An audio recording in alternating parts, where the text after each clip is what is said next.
Assalamualaikum warahmatullahi wabarakatuh. Salam bahagia. Perkenalkan, saya Kusdianto Prayogo, CGP Angkatan 11 dari SMKN 2 Kota Bengkulu. Pada kesempatan kali ini saya akan membahas demonstrasi konstekstual modul 1.4 budaya positif. Restitusi adalah proses menciptakan kondisi bagi murid untuk memperbaiki kesalahan mereka, sehingga mereka bisa kembali pada kelompok mereka dengan karakter yang lebih kuat. Kondisi tersebut antara lain: 1. Belajar dari kesalahan.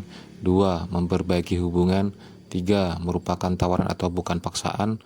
4. Menuntun untuk melihat ke dalam diri. 5. Fokus pada karakter. Dan ke-6 fokus pada solusi.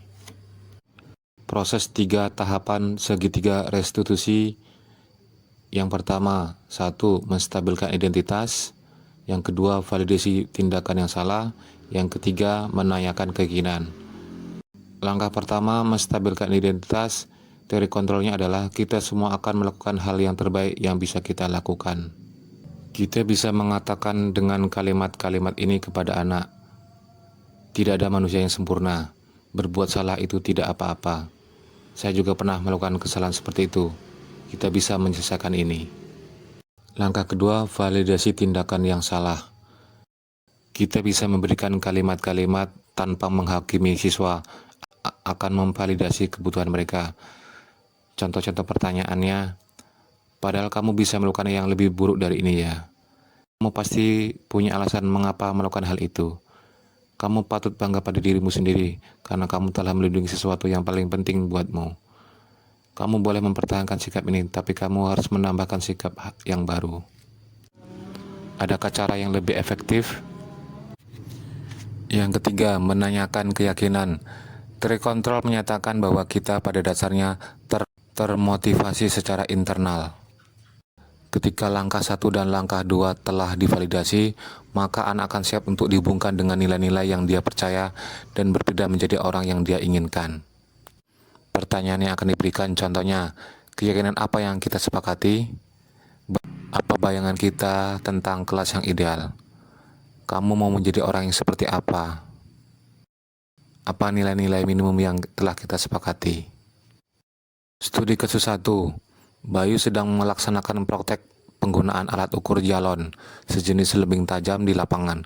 Ketika sedang praktek, Bayu bermain-main dengan jalon tidak sebagaimana mestinya, karena hampir melukai temannya yang bernama Alfredo. Hal ini diketahui Pak John sebagai guru lapangan pada hari itu, sehingga memberikan sanksi tidak melanjutkan praktek untuk Bayu dan melaporkan saya sebagai wali kelasnya. Selanjutnya saya memanggil Bayu pada saat waktu istirahat untuk melaksanakan praktek segitiga restitusi. Tahapan langkah-langkahnya sebagai berikut. Gimana Bayu? Apa kabarnya? Baik, Pak. Baik. Oke. Gimana? Kira-kira tahu nggak Bapak panggil kamu di sini? Bapak mau dengan bermain jalon, Pak. Oh ya, tadi Bapak dapat laporan dari Pak John. Kamu bermain jalon selama praktek. Tahu kan jalon itu benda tajam, ya kan? Nah, jadi kira-kira berbahaya nggak bermain jalon? Berbahaya, Pak. Ya kan? Setiap orang pasti punya melakukan kesalahan kan. Ya. Nah, Bapak juga dulu pernah melakukan kesalahan yang sama, menggunakan jalon itu selama praktek berbahaya kan. Nah, kira-kira menurutmu salah nggak? Ya, Pak. Nah, jadi apa kesalahannya? Bermain jalon pada praktik, Pak. Terus solusinya apa kira-kira? Kita mau ke Pak John, Pak. Nah, kita masuk Pak John. Tadi korbannya siapa yang hampir kena tadi? Sampai itu, Pak. Oh, apa itu? Oke, jadi saran Bapak, ya kan, kamu juga udah tahu tadi, minta maaf ke Pak John, Pak. kalau Pak John untuk tidak Bermain jalon lagi, Pak. mengulangi lagi yang sama, ya enggak? Ya. Nah, nanti biar prakteknya aman kan. Kemudian minta maaf sama Pak John, Pak. selain Burita. Burita, selain itu juga sama Temannya ya kena teman tadi. tadi yang kamu kena tadi, ya kan? Ya. Pak John, Burita dengan saya juga sama Alfredo, karena hampir melukai kan? Ya. Ya, ada ya. Pokoknya jangan diulang-ulang Lagi, Pak. ya. Ya, Pak. Ya, Pak.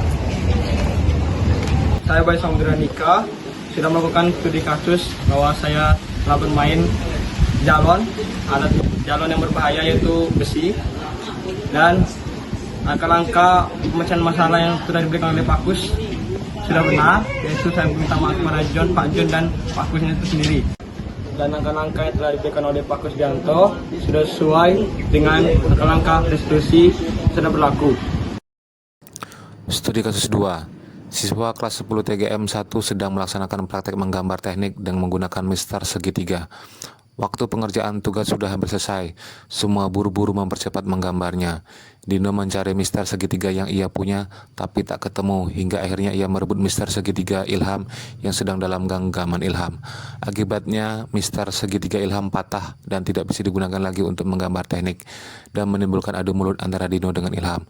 Saya sebagai guru gambar teknik melihat kejadian itu, menengahi keduanya, dan mencarikan solusi dengan melaksanakan praktek segitiga restitusi. Langkah-langkah segitiga restitusi untuk kasus yang kedua. Yang pertama, menstabilkan identitas. Kita bisa memberikan pernyataan kepada Dino. Dino, berbuat salah tidak apa-apa. Bapak dulu juga pernah mematahkan mistar teman. Langkah yang kedua, validasi tindakan yang salah. Kita juga bisa memberikan pertanyaan atau pernyataan. Dino, kamu pasti punya alasan mengapa mengambil mistar Ilham dengan paksa hingga patah. Dino, kamu pasti punya semangat tinggi untuk secepatnya menyelesaikan gambar yang Bapak tugaskan. Langkah yang ketiga, menanyakan keyakinan. Kita juga bisa memberikan pernyataan atau pertanyaan kepada Dino. Dino, kamu ingin menjadi orang yang sukses dan bertanggung jawab kan? Dino, kamu tahu keyakinan kelas apa yang kita sepakati? Ayo Dino, mari kita selesaikan bersama dengan Ilham. Begitulah contoh segitiga restitusi untuk kasus yang kedua.